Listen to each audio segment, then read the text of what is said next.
Hello दोस्तों, स्वागत है आदित्य क्लासेस में। आज का एक महत्वपूर्ण टॉपिक बिल्कुल आधुनिक भारत के इतिहास से।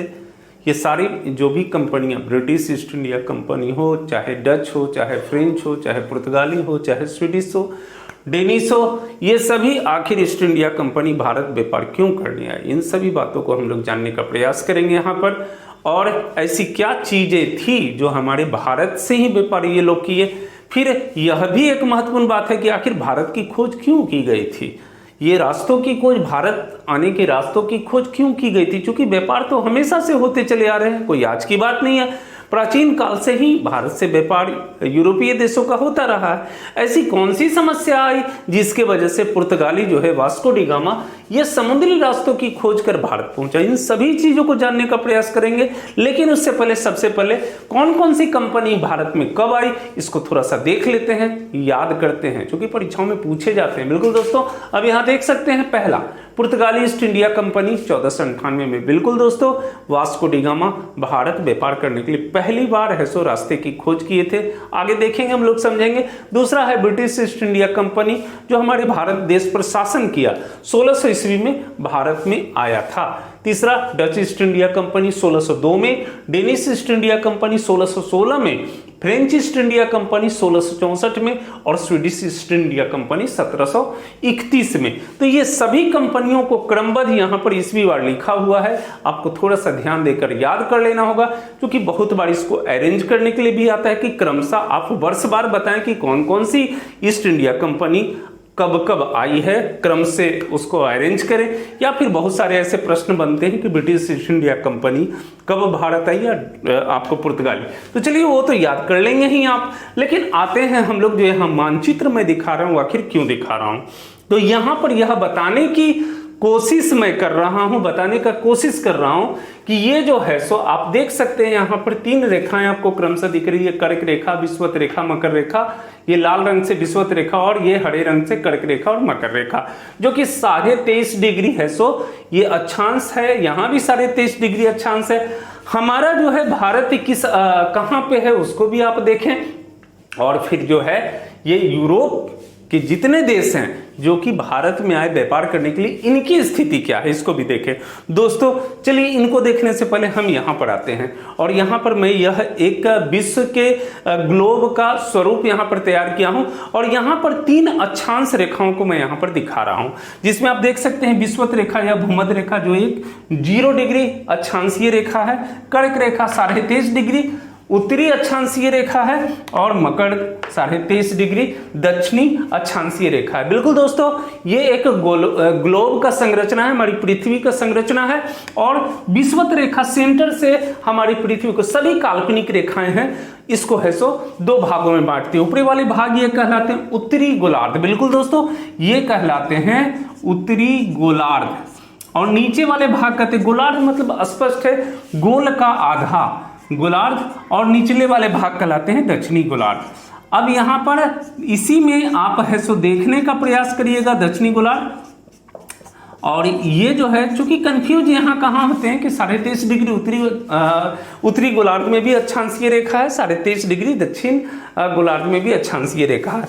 तो इस 23.5 डिग्री को, जो कि मकर रेखा के नाम से जाने जाते हैं, इसको हमेशा बोलने से पहले यह लिखना होगा कि 23.5 डिग्री दक्षिणी अक्षांश रेखा, इसको कहा जाएगा। कर्क रेखा को 23.5 डिग्री उत्तरी अक्षांश रेखा, ये बोला जाएगा। चलिए, तो यहां पर हम लोग आगे बढ़ते हैं, चूंकि हमको ये जानना है।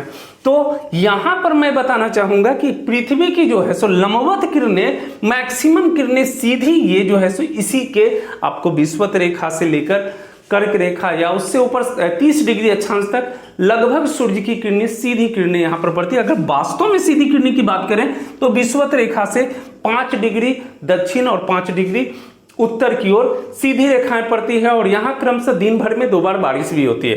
तो विषुवत रेखा की बात है। लेकिन हम उष्ण कटिबंधीय क्षेत्र की बात करते हैं, तो वो लगभग 30 डिग्री उत्तरी अक्षांश से लेकर 30 डिग्री दक्षिणी अक्षांश के बीच का होता है। और यह जो है सो कर्क रेखा लगभग और मकर रेखा के बीच का भाग है सो यह उष्ण कटिबंधीय भाग है।